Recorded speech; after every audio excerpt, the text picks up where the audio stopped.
Salve, seja bem-vindo. O Ponto Final mostra os bastidores da política diretamente aqui do Planalto Central do país, Brasília. Hoje nós vamos falar de política e você sabe que a política muda a sua vida, né? É a escola do seu filho, a projeção de futuro e tudo. E é por isso que nós mostramos diretamente dos estúdios da Jovem Pan o que acontece por aqui e principalmente as personalidades. Hoje nós estamos aqui com um candidato à presidência da República, Renan Santos. O Renan ainda não é conhecido nacionalmente, mas durante a campanha vai se tornar um candidato conhecido, claro. Renan, muito obrigado por vir aqui aos estúdios da Jovem Pan. Quem é realmente o Renan Santos? Tudo bom, Zé Maria? Um abraço a todo mundo que está nos assistindo. Bom, o Renan é um sujeito de 42 anos, nascido em São Paulo, que vem de uma família de classe média. Sempre foi um grande aluno, tomava as palmadas aí da mãe dele quando era criança, né? Quando aprontava e quando tirava nota baixa. Fez faculdade de Direito na USP, largou, foi ser empresário. Que não é pouco, né? Direito na USP não é pra qualquer um. Mas também, quando eu larguei para ser empresário, eu tomei muita bronca na minha mãe também. Então, faz parte. Tem o lado bom e o ruim do peso da instituição. E que setor empresarial? Fui trabalhar com metalurgia. Metalurgia era uma parte de tanto iluminação quanto portas de janelas de aço. Isso. Projetei produto, fui vendedor, trabalhei com RH, trabalhei com vendas, aprendi a lidar com o sindicato. Boa parte da minha formação humana mesmo, na prática, se deu ali. E sempre gostei de política, sempre estudei, sempre li muito sobre história, sempre fui apaixonado pela questão da relação dos grandes homens com a história da humanidade. E aí, no fundo, a história da humanidade é a história política da humanidade. Quando a gente estuda os grandes generais, os grandes homens que moldaram o passado, foram homens que atuaram na política. E aí você percebe que existe uma grande linha do tempo que começa com eles lá atrás e pode chegar até você. Eu sempre falei, qual é o meu papel na história? Sempre tive esse fogo dentro de mim. Até que ali, por volta de 2013, eu vi as famosas manifestações dos 20 centavos, vi meus colegas de faculdade liderando aquilo, falei, não vou deixar meus amigos petistas tomarem isso. Tomei aquelas manifestações, voltei a organizar, resolvi largar tudo e falei, não, eu vou juntar um time e vou montar um movimento político para mudar o Brasil, a gente está no momento de mudar. E foi ali que eu juntei com um rapazinho chamado Kim Kataguiri e outros amigos e fundamos o Movimento Brasil Livre, organizamos as maiores manifestações da história do Brasil, derrubamos a Dilma Rousseff, ajudamos ali naquela época a Lava Jato a prender o Lula. Foi um momento muito importante politicamente para o país. Foi, eu acho que é um momento, existe do ponto de vista político um Brasil antes e depois daquele momento. Porque houve uma espécie de despertar da classe média, as pessoas hoje falam mais de política. Mas e como é que esse movimento foi parar no Bolsonaro? Eu vou chegar lá, Zé, porque ali o que aconteceu? As pessoas estavam lutando por causas. Olha, não temos bandidos de estimação, vamos apoiar a Lava Jato, a Dilma tem que sair, o PT acabou com os sonhos do país, o Brasil está quebrado por causa das escolhas da Dilma, por causa da corrupção do PT, o Lula era o chefe da quadrilha, esse era o discurso à época. Só que todo movimento político acaba desembocando em uma alternativa política eleitoral. E as grandes lideranças que estavam na rua, tinha eu e o Kim, a gente não tinha nem idade para concorrer, nem partido.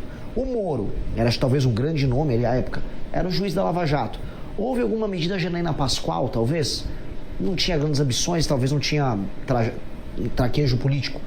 Tinha um capitão ali, andando, gravando vídeos, e ele meio que acabou catalisando aquele processo ao redor dele, e acho que rolou muito à época o famoso se não tem tu, vai tu mesmo, né?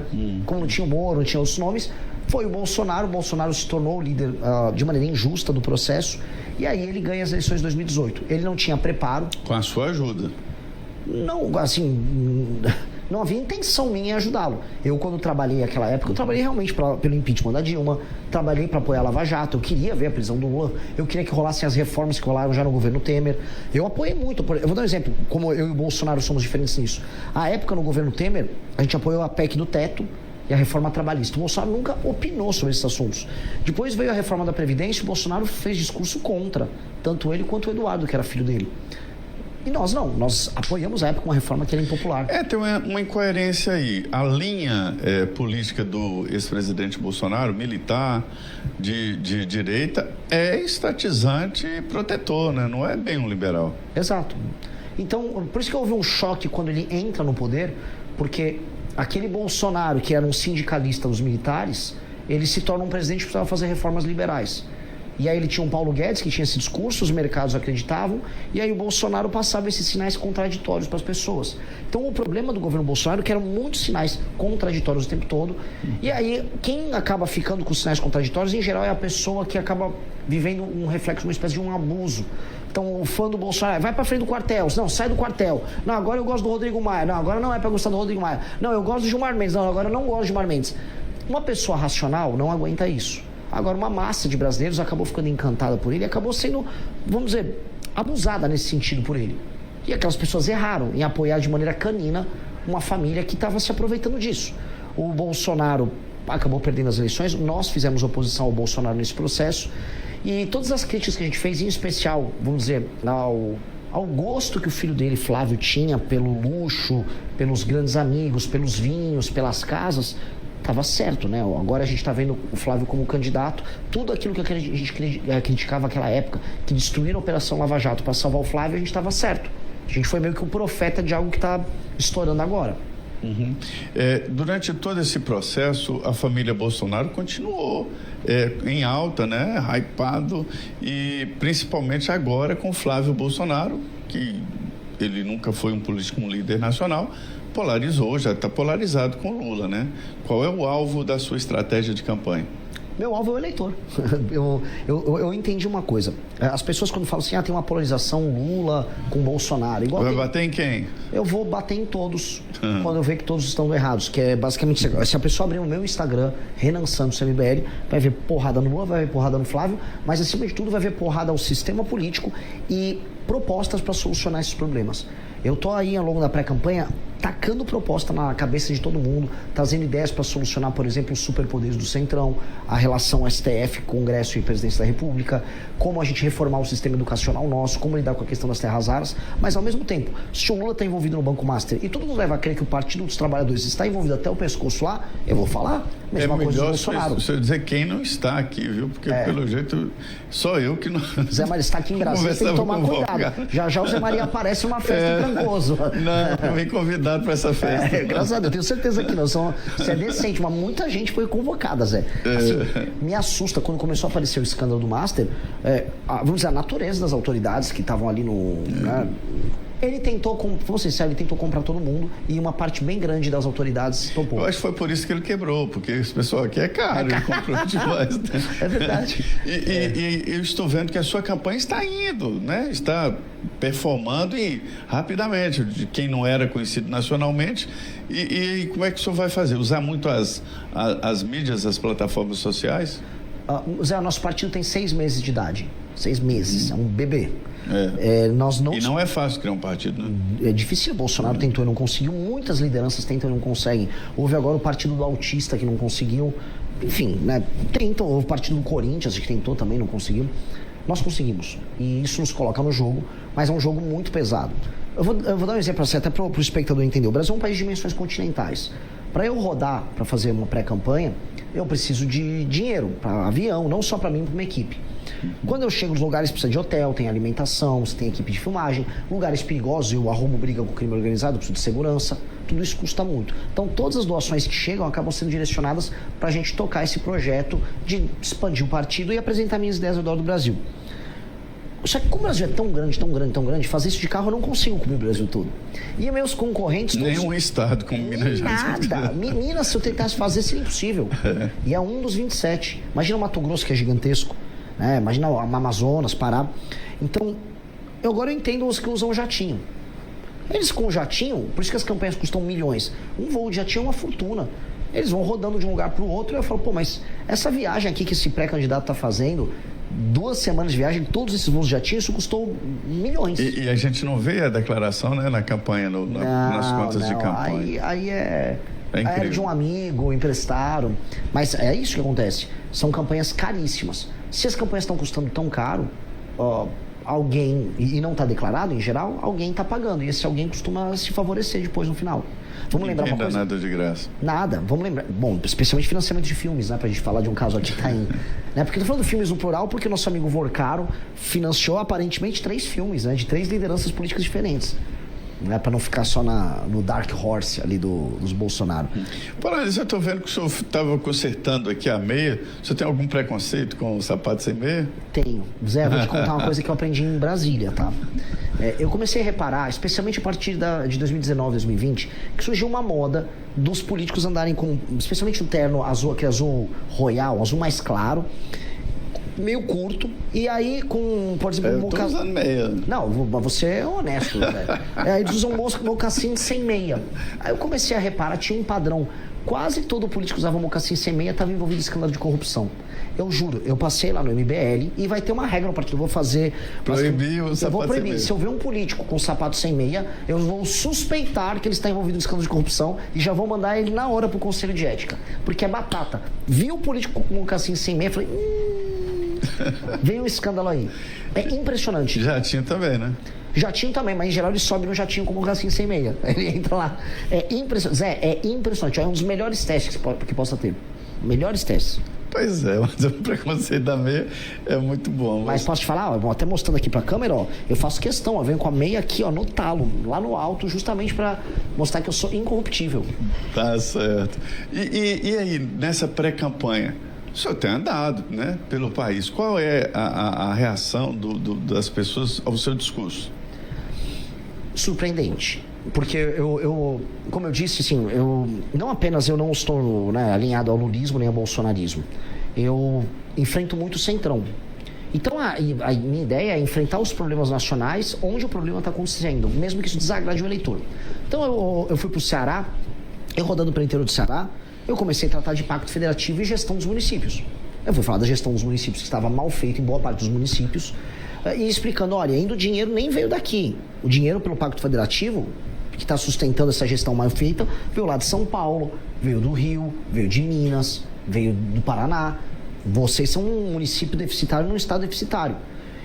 E a classe política aqui precisa ser substituída, porque os serviços sociais, o saneamento básico, a educação não está sendo entregue para as pessoas, mesmo com o dinheiro chegando, porque o dinheiro chega, Zé. O fundo de participação dos municípios chega na conta dos municípios. Muitos municípios dependem do FPM. A maioria. Município pequeno, mais de 98%. O que eu acho um erro, viu? Eu acho que todo município deveria existir, ou então deixar de existir. Um extra, uma obra, tudo bem, mas depender fundamentalmente de fundo... Eu sou bem claro, um critério para a administração dos municípios, no projeto nosso chama Lei de Responsabilidade Gerencial, é o município se tornar independente do ponto de vista financeiro. E outra, nós vamos ter que fundir municípios. Não dá para ter um monte de município insolvente. Câmara de Vereadores, municípios, secretaria disso. Exato, que é um critério, Zé, que é assustador. Municípios em que menos de 10% da arrecadação total venha do próprio município, eles são totalmente insustentáveis. Sabe por quê? Porque esses 10% não conseguem pagar nem a folha de pagamento do município. Ou seja, se o município não é capaz de arrecadar o dinheiro para pagar os próprios funcionários, ele está só tirando o dinheiro das pessoas. Para nada, inutilmente. Então, é meio que desesperadora a situação dos municípios brasileiros. Houve ali, logo depois da Constituinte de 88, um boom. Criaram vários municípios. Mais de 1.000 municípios. Municípios de 800 mil habitantes e tal. Aí, depois, houve uma decisão do Supremo que travou. Hoje é impossível criar município. Recentemente, nos Estados Unidos, eu vi lá a facilidade de criar um município. É fazer um plebiscito. E pronto, e criou seu município. Mas é o seguinte, você criou o município, então tá bom. Escola, posto de saúde, estrada, tudo com por vocês. sua conta. Exato. Vira um condomínio, né? Exato. E também nasce daí aquela diferença de ninguém quebrar nada, porque está quebrando algo seu. É como se fosse um condomínio. Exatamente. É que aqui, o que acontece? Os municípios, eles não se preocupam em ter arrecadação, em ter atividade econômica, e ficam com o pires na mão, recebendo emenda de deputado e cobrando que aumente o FPM. Aí, mesmo com esse dinheiro chegando, eles não cumprem metas de desempenho em nenhuma área. Educação, saúde, segurança, nada. E ficam só com o pires na mão, ajudando a classe política do Estado a se retroalimentar. Este é o maior problema do Brasil, Zé.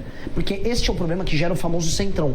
O centrão é basicamente um grupo de políticos, especialmente deputados, que mandam suas emendas para esses prefeitos espalhados por esses municípios ao redor do Brasil. E esses prefeitos não têm nenhum compromisso em melhorar a vida das pessoas. Eles geram os votos para os caras do centrão, desviam um pedaço de emenda, usa o caixa 2 da emenda para comprar voto aqui e ali, reelege o político deputado. Esse deputado fica lá em Brasília com uma faca no pescoço do presidente, não importa qual, e o ciclo roda. A vida não melhora, só que quem está pagando essa conta? Um outro Brasil que está trabalhando e produzindo. Então tem um Brasil que trabalha e produz e paga a conta dessa improdutividade, e tem um Brasil improdutivo. O que nós precisamos fazer? Botar o Brasil improdutivo para trabalhar. Não dá mais para viver com o Brasil improdutivo mandando. Eu vou até te fazer quase uma provocação, quase como se eu fosse um entrevistador, mas você conhece Brasília. Quem manda no Brasil são representantes do Amapá, Maranhão, Piauí, Rondônia, Roraima, ou seja, os estados menos produtivos do Brasil têm uma representação política maior do que os mais produtivos, é ou não é? Isso foi armado durante o processo constituinte. Sim. Norte e Nordeste se uniram contra o Sul e Sudeste. E aí impuseram primeiro uma barreira. São Paulo teria mais de 100 deputados, mas foi embarreirado em 70. Só pode ter 70. E um município pequeno tem no mínimo 8 deputados federais e 3 senadores. É o caso do Amapá, que tem 750 mil habitantes, tem 8 deputados federais, 3 senadores, o presidente do Senado e o líder do governo no Senado. Isso tudo é o Amapá. E o IDH e as de lá? emendas? Eu não sei para onde vai tanto dinheiro. O IDH de lá é um desenvolvimento humano baixíssimo, qualidade de vida baixíssima, prostituição infantil, tudo assim... Ó, um homem que administra mal um estado desses vir aqui em Brasília e mandar no resto do Brasil é um erro. É como eu pegar o técnico de um time de futebol que está na Série D e colocar ele para administrar a seleção brasileira. Isso é errado, mas a democracia brasileira permite isso. Um presidente da República, eu estou me propondo como pré-candidato a fazer isso, vai precisar resolver isso. Esse é a mãe de todos os problemas. Porque enquanto eu permitir que na liderança do Brasil eu tenha os piores, eu vou ter um governo dos piores para todo mundo. Mas, Renan, deixa eu te falar um negócio. Você é diretor de partido, então deve estar entendendo. A dificuldade de levar pessoas sérias para a política é muito grande. Ninguém quer. Zé... Você deve ter percebido isso. Lógico, mas assim, a gente tem que... Você chega numa cidade, procura alguém, empresário que está com a vida resolvida. Vem se candidatar a prefeito. Zé, eu concordo, mas ao mesmo tempo eu entendo que os partidos também não são instituições que inspiram as pessoas a fazerem isso. Você tem que ter uma liderança inspiradora num partido que faça as pessoas sonharem em construírem algo maior do que a vida normal e pacata delas. Os líderes partidários no Brasil, quase todos são envolvidos em escândalo de corrupção ou não têm posição política nenhuma. Quando eu vou e rodo o Brasil, modéstia à parte, assim, estou aqui falando na maior humildade, eu sou presidente de partido. Eu convoco todo mundo, vamos participar desse sonho, vamos participar dessa construção. As pessoas percebem que eu não sou rico, que eu não quero ficar rico com política, que meu time não está com isso, meu time está afim de fazer o sacrifício.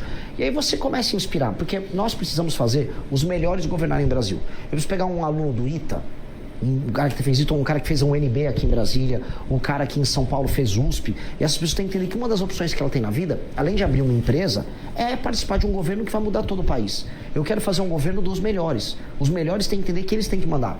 Eu tenho que dar poder para quem é melhor. Aqui no Brasil, entretanto, a gente vive num regime que os piores nos administram. Eu não posso aceitar ser governado pelo Alcolumbre. Com todo respeito ao Alcolumbre. Agora, o Alcolumbre, ele vem de um estado que é mal administrado, ele não é um político com nenhum mérito em nada.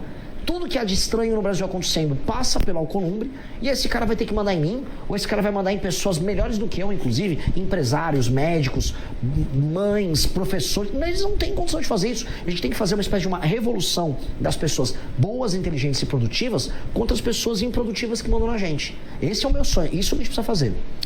O Alcolumbre não foi colocado na presidência do Congresso pelo voto popular, né? Uhum. Talvez ele tenha recebido menos votos que um vereador de São Paulo. Sim. Olha, muito provavelmente. Ele começou a carreira dele sendo office boy do Sarney. A família dele, ela meio que ela nem traficava, ela vendia, vamos dizer, ouro pra lá pra Guiana. Hoje eles dominam a parte de combustíveis lá no Amapá, né? Mais da metade dos postos de gasolina no Amapá são da família dele. Ou seja, ele se tornou um colosso político. E mesmo sendo um colosso político, o estado dele continua muito, muito pobre. Sim. A vida não melhora no Amapá. O Amapá não consegue ter uma ligação por terra com o resto do Brasil. Isso é uma loucura. Isso é assustador. E aí o cara vai e manda no Brasil. Quer dizer, um cara que participa de um grupo político que torna um estado ruim como o Amapá, fica basicamente vivendo mal. Mas vem cá, isso não é preconceito, não? Contra Lógico um que estado não. pobre, não é um... Então, sendo bem sincero, você acha que as pessoas gostam de viver lá? Eu tive no Maranhão, Zé. Eu tive no Maranhão. As pessoas querem ir embora do Maranhão. E eu fui no Maranhão e falei exatamente isso que eu falei. Viver aqui é horrível, as estradas são horríveis, vocês são tratados como bichos. As cidades não são sustentáveis. Se a gente quiser melhorar a vida de vocês aqui, eu preciso apontar um problema. Eu não posso ser, Zé, condescendente com uma pessoa que está vivendo mal e que está sendo explorada politicamente por uma classe política horrível. Eu tenho que libertar ela. E a libertação vem com a verdade. A verdade liberta. Eu posso fazer o que todo político que vem de São Paulo, Centro-Sul, faz lá no Nordeste, que é chegar, tá com a musiquinha, vou comer um cuscuz aqui, comer uma buchada. Isso é enrolar as pessoas. Você prefere indicar os problemas? Eu preciso falar os problemas e falar, se viver aqui fosse bom, as pessoas não estavam migrando para outros lugares. O único lugar no Nordeste hoje que está com um saldo positivo no fluxo migratório é a Paraíba. É só a Paraíba. De resto, as pessoas estão indo todas embora. Salvador, a população diminuiu. Bahia, a população está indo embora. Maranhão, o pessoal está indo para Goiás. Pará, que não é Nordeste, mesma coisa. O pessoal do Pará está indo embora. Eu estive nessa semana lá em Recife, para comemoração dos 20 anos do blog do Magno, conversava com um empresário muito bom, Eduardo Monteiro, e ele falando exatamente da administração da Paraíba, né, que não é de agora, né, já vem sendo administrado um estado superavitário. Sim. Talvez o segredo esteja exatamente no controle fiscal, né? Olha, se tem uma coisinha, o administrador público não precisa ser brilhante. Se tiver controle fiscal, metas e indicadores na administração pública e lei e ordem, segurança, as coisas começam a acontecer. As pessoas não são idiotas. Lá no Nordeste, as pessoas não são imbecis. Nem um pouco. Se você prover meios para que as pessoas possam trabalhar e viver a vida delas, elas resolvem a vida delas. Agora, o Estado está em permanente estado de sabotagem com essas pessoas. Uma coisa que eu lembro, sul do Maranhão. Maranhão é um lugar muito mal administrado. O agro chegou lá. Está em Balsas. Os gaúchos. Exato. A gauchada juntou com os maranhenses, chegou um cearense, os paraenses lá no meio. Tá andando. Agora ninguém dá estrada para eles. O cara não consegue escoar a produção dele porque não tem estrada. Ele tem insegurança também, porque é perigoso morar no Maranhão. Se o Estado fizer o básico, eles se resolvem. Então tem um problema aqui, porque, vamos dizer, a classe política nos estados do Nordeste e do Norte também, ela é especialmente ruim. Não estou falando que no Centro-Sul a classe política é boa, não. Temos graves problemas. Só que, definitivamente, quando eu comparo, não é igual. Não é igual. Se eu comparar o Eduardo Leite, governador do Rio Grande do Sul, com o governador lá, com o Brandão, lá no Maranhão, não é igual. O Brandão é 1000 vezes pior do que o Eduardo Leite. E os políticos ao redor do Brandão são 1000 vezes piores do que os políticos ao redor do Eduardo Leite. Mesmo eu não concordando com o Eduardo Leite, muitas coisas na linha dele. O Eduardo Leite apenas é melhor. O Tarcísio em São Paulo, ele é melhor do que o Jerônimo na Bahia. Efetivamente. E o time que o Tarcísio tem é melhor. Posso não concordar muita coisa com o Tarcísio, mas é melhor. Então, eu preciso superar essa classe política muito ruim que está fazendo a vida das pessoas, especialmente nas regiões norte e nordeste, ser ruim. Por isso que elas estão indo embora. Você falou muito em desequilíbrios, né? Desequilíbrios regionais. Eu sempre pergunto o porquê da América do Sul nunca se desenvolver, né? O continente europeu se desenvolveu, foi lá para frente, a América do Norte, e a América do Sul ficou presa, que a Argentina que houve um momento que se desenvolveu. E aí, a conclusão que eu chego, o diagnóstico, é a política mal feita. Sim, são as instituições, é a forma como o capital humano é gerido. O maior ativo que um país tem não são riquezas naturais. Agora a gente vai falar só de terra rara agora no Brasil. É o capital humano. Se você não cria capital humano, o seu país vai ser uma porcaria. E como é que cria o capital humano? Não só investir em educação, mas ter um ambiente de negócios bons em que as pessoas enriqueçam. As pessoas enriquecerem e você investir na educação delas, uma coisa retroalimenta a outra. E fazer as pessoas ganharem dinheiro é ter um regime de competitividade que aumente a produtividade das pessoas. Ou seja, um Estado tenha regras simples, que não cobre muitos impostos, que os serviços sociais funcionem, que os contratos são cumpridos, que contratar e demitir uma pessoa seja fácil, como é nos melhores lugares do mundo, que abrir e fechar uma empresa não seja difícil, não seja um crime você fechar uma empresa, como acontece aqui no Brasil, para as pessoas poderem tomar risco e empreender, que ter energia elétrica abundante e barata não seja um absurdo, que ter uma estrada que ligue uma cidade a outra também não seja, nossa, um grande investimento. É o básico. Quando você entrega esse básico, você consegue fazer com que as pessoas possam fazer negócio entre si, criar empresas, gerar riqueza, estudarem e se capacitarem. E aí você faz com que o capital humano puxe todo o resto. Um recurso natural, como as terras raras que nós temos no Brasil, sem capital humano, só são um monte de pedregulho. Então, eu vou dar um exemplo das terras raras, porque todo mundo está falando sobre isso, ninguém sabe sobre esse assunto. O Brasil tem 20% das reservas mundiais de terras raras. A nova economia desse século vai depender disso. Se você pedir hoje para uma empresa brasileira conseguir não só tirar essas terras raras da terra e processar, não tem uma empresa brasileira que consiga fazer isso. O processamento das terras raras, que é separar esses componentes dessa pedra bruta, é super custoso. É um processo que... 1%, acho que é gerido aqui no Brasil, né? É 1% da produção mundial. E o processamento, em geral, mandam tudo para a China fazer. A China processa mais de 90% das terras raras do mundo. E ela, acho que ela minera coisa de 70. Ou seja, o mundo manda para a China processar. O que a China tem nas terras raras? Capital humano. Hoje, a gente não tem um capital humano. A gente não investiu em capital humano, porque o Brasil não liga para o capital humano. Então, não tem um capital humano, eu não vou conseguir processar a própria riqueza.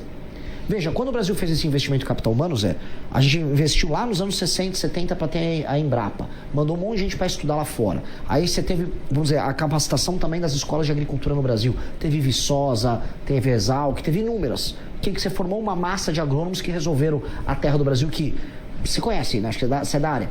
A terra não é boa no Brasil, a terra do Brasil é complicada. Eu estudei na escola pública federal lá em Barbacena, na agropecuária. E assim, teve que preparar a terra, o cerrado, a acidez do cerrado.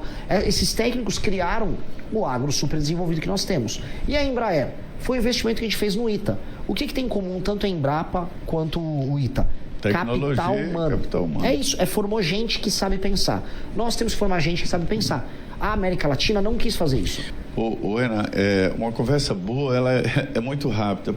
Só para encerrar, a disputa pela presidência, ela é justa? É uma disputa justa? Uma eleição equilibrada? Ela é como ela é. Ela é como ela é. Ela nunca vai ser completamente justa, mas você tem que ter força e você tem que falar a verdade e aí você quebra todas as diferenças. É isso que eu acredito. E eu não vou reclamar, eu não vou chorar as dores de quem tem menos recursos do que os demais. Eu vou trabalhar. Muito bem. Olha, foi uma conversa muito boa aqui no Ponto Final com Renan Santos, candidato à presidência da República, pré-candidato, aí nós temos que usar essa palavra, né? Pelo Missão, é um partido novo, né?